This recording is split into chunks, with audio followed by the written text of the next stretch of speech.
সবাইকে নমস্কার। আশা করি সবাই ভালো আছো। Welcome to my channel history IQ. আজকে আলোচনা করব ভারতবর্ষে ইসলামের অভ্যুত্থান। আর ভারতবর্ষে ইসলামের অভ্যুত্থান যখন বলবো তখন স্বভাবতই ইসলাম ধর্মের আবির্ভাব সম্পর্কে দুই একটা কথা বলবো। আর আজকের এই ভিডিওতে আলোচনা করব আরবদের দ্বারা সিন্ধু অভিযান এবং ভারতবর্ষে প্রথম আরবদের আগমন কবে কার সময় হয়েছিল, কারা নেতৃত্ব দিয়েছিল। এটা প্রত্যেকটা ইতিহাসপ্রেমী ছাত্রছাত্রীদের জন্য যেমন খুব গুরুত্বপূর্ণ ভিডিও হতে যাচ্ছে, তেমনি পরীক্ষার্থীদের জন্যও খুব গুরুত্বপূর্ণ ভিডিও। আমরা জানি 570 খ্রিস্টাব্দে অর্থাৎ ষষ্ঠ শতাব্দীর গোড়ার দিকে আরব দেশে হজরত মুহাম্মদের নেতৃত্বে যে নতুন ধর্মমতের অভ্যুত্থান ঘটে তারই নাম ইসলাম ধর্ম। হজরতের স্ত্রী খাদিজা সর্বপ্রথম তার এই নবপ্রতিষ্ঠিত ধর্মে বিশ্বাস স্থাপন করেন, অর্থাৎ পৃথিবীতে প্রথম ইসলাম ধর্মের যিনি গ্রহণ করেছিলেন, ইসলাম ধর্মের প্রতি যার বিশ্বাস এবং ইসলাম ধর্মের প্রতি যার প্রথম অনুরক্তি প্রকাশ পেয়েছিল তিনি হচ্ছেন নারী এবং স্ত্রী, অর্থাৎ হজরতের স্ত্রী খাদিজা। পরবর্তীকালে আবু বকর, জামাতা হজরত আলী এবং গৃহভৃত্য জায়েদ এই নতুন ধর্মে দীক্ষিত হন। তাহলে প্রথম ইসলাম যারা কবুল করেছিলেন বা গ্রহণ করেছিলেন, আমরা বলি প্রথমে তো বললাম স্ত্রী খাদিজা, তারপর আবু বকর, তারপর তার জামাতা হজরত আলী এবং গৃহভৃত্য জায়েদ এই নতুন ধর্মে দীক্ষিত হন।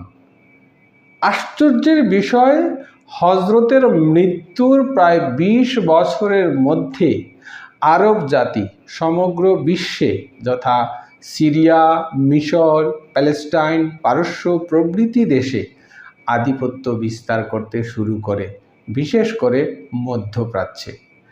প্রাক ইসলামী যুগে আরব বণিকরা বাণিজ্যের সূত্র ধরে ভারতের পশ্চিম উপকূলে আসা যাওয়া করত। আরব বণিকগণ সর্বপ্রথম ভারতের কেরলে এবং পরে সিন্ধু দেশে প্রবেশ করে। দ্বিতীয় খলিফা উমরের সময় থেকে ভারতের সঙ্গে ইসলামের যোগাযোগ স্থাপিত হয়, একথা আমরা আল বিলাদুরির লেখা থেকে জানতে পারি। এবার যে গুরুত্বপূর্ণ বিষয়টা আলোচনা করব সেটা হচ্ছে আরবদের সিন্ধু অভিযান, the Arab invasion of Sindh.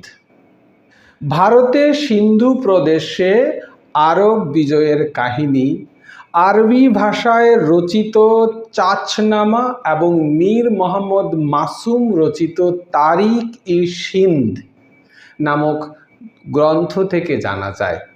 প্রায় 300 বছর ধরে আরবরা সিন্ধু দেশে শাসন কার্য চালিয়েছিল। তাহলে কোন দুইটা সোর্স থেকে আমরা এখানে জানতে পারি?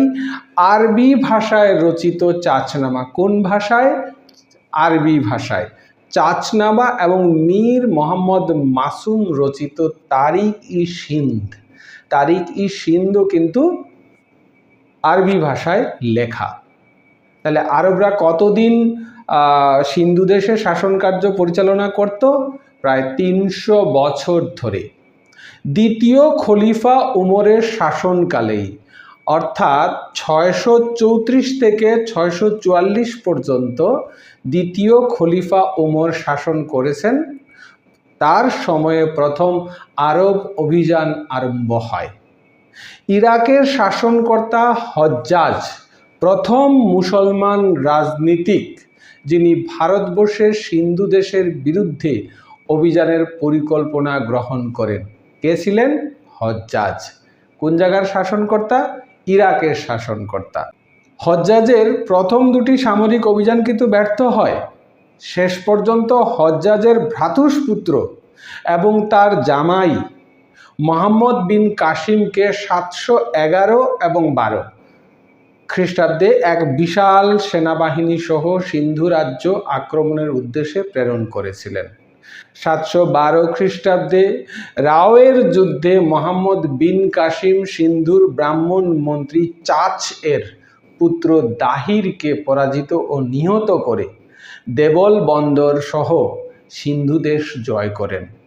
দাহিরের পত্নী ছিলেন রানীবাই, পুত্র ছিলেন জয় সিংহ এবং দুজন কন্যা ছিলেন পরমল দেবী ও সুরজ দেবী। সপ্তম শতকে সিন্ধুর রাজা ছিলেন সাইসি বা সাহসী। তার মৃত্যুর পর তার পুত্র দ্বিতীয় সাহসী সিন্ধুর রাজা হন।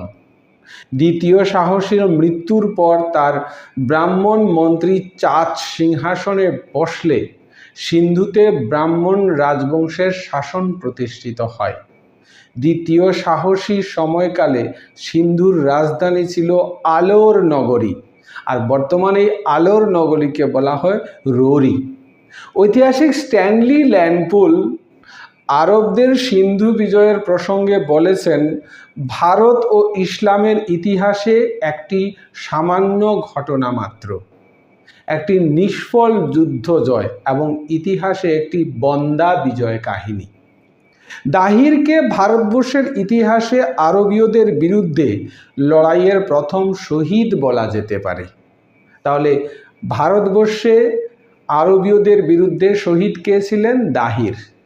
শেষ পর্যন্ত প্রতিহার শক্তি বারংবার আক্রমণের ফলে সিন্ধুতে আরবদের আধিপত্য বিনষ্ট হয় এবং মিহিরভুজ গোয়ালিয়র তাম্রশাসনে এর উল্লেখ পাওয়া যায় যে আরবদের আক্রমণকে প্রতিহত করেছিল প্রতিহার বংশ। খলিফা মনসুর ও হারুনের আমলে ভারত থেকে বেশ কিছু হিন্দু পণ্ডিত, চিত্রশিল্পী, রাজমিস্ত্রি, সঙ্গীতশিল্পী আরবে আমন্ত্রিত হয়েছিলেন। আরব জ্যোতির্বিদ আবু মাসার বারাণসীতে 10 বছর ধরে জ্যোতির্বিদ্যা অধ্যয়ন করেছিলেন। খলিফা মনসুরের পৃষ্ঠপোষকতায় ব্রহ্মগুপ্ত রচিত ব্রহ্মসিদ্ধান্ত এবং খাদ্যখান্তক দুটি সংস্কৃত গ্রন্থ আরবিতে অনুদিত হয়েছিল। আরবীয় ঐতিহাসিক তবরির বর্ণনা থেকে জানা যায় যে মানাকা জনৈক বিখ্যাত ভারতীয় চিকিৎসক, যিনি খলিফা হারুনকে কঠিন অসুখ থেকে সুস্থ করে তুলেছিলেন এবং ধনা ও বাগদাদের হাসপাতালে প্রধান চিকিৎসক রূপে নিযুক্ত হয়েছিলেন। তাই যারাই কিছু কৌতুকবশত কিছু সোশ্যাল মিডিয়াতে বা হোয়াটসঅ্যাপ ইউনিভার্সিটি, ফেসবুক ইউনিভার্সিটিতে লিখে থাকেন আরবদের সিন্ধু আক্রমণের পূর্বে বাংলাদেশে নাকি প্রচুর মসজিদ দেখা গেছে এবং আরবদের সিন্ধু আক্রমণের পূর্বেও বাংলাদেশে আরবরা এসেছিল, এই ঘটনাগুলি, এই বক্তব্যগুলি তথ্যবহুল নয়। মূলত 711 খ্রিস্টাব্দের আগে ভারতবর্ষে, বিশেষ করে সিন্ধু বা ভারতবর্ষের দক্ষিণ ভারতে ইসলামের আবির্ভাব ঘটেনি। ইসলামের আবির্ভাব ঘটেছে 711 খ্রিস্টাব্দে তারা রওনা হয়েছিল এবং 712 খ্রিস্টাব্দে দাহিরের সঙ্গে যে যুদ্ধ হয়েছে, এই যুদ্ধের মাধ্যমে সিন্ধুতে আরব অভিযান শুরু হয়েছে এবং সিন্ধুতে দীর্ঘ বছর আরবদের প্রভাব ছিল। আর এরপরে দ্বিতীয় পর্বে যেটা শুরু হয় সেটা হচ্ছে সুলতান মাহমুদের ভারতবর্ষ আক্রমণ। সুলতান মাহমুদের ভারতবর্ষ আক্রমণ সেটা ছিল দ্বিতীয় বৃহত্তর পর্যায়, যেখানে তিনি 17 বার ভারতবর্ষ আক্রমণ করেছিলেন। আর তারপর মোহাম্মদ গুরির আক্রমণ সেটা দ্বাদশ শতকে শুরু হয়েছিল। তারপর মোহাম্মদ গুরির আক্রমণ সেটা দ্বাদশ শতকে শুরু হয়েছিল।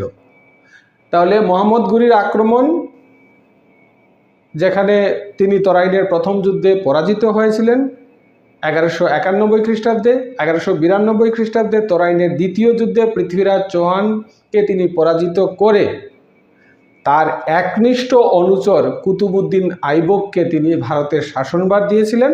আর কুতুবউদ্দিন আইবক তার পার্শ্ববর্তী অঞ্চলগুলি জয় করে 1206 খ্রিস্টাব্দে সুলতানি সাম্রাজ্যের প্রতিষ্ঠা করেছিলেন। আর ওইদিকে 1203 খ্রিস্টাব্দে ইখতিয়ার উদ্দিন মোহাম্মদ বিন বখতিয়ার খলজি লক্ষণ সেনকে পরাজিত করে বাংলাদেশে মুসলমান শাসনের সূত্রপাত করেছিলেন। তাহলে মুসলমান শাসনের সূত্রপাত কিন্তু ত্রয়োদশ শতকের প্রারম্ভে অর্থাৎ 1200 খ্রিস্টাব্দ থেকে শুরু হয়েছিল, আর মুসলমান আগমন বা অভিযান যেটা শুরু হয়েছিল 8ম শতকের প্রথম থেকে।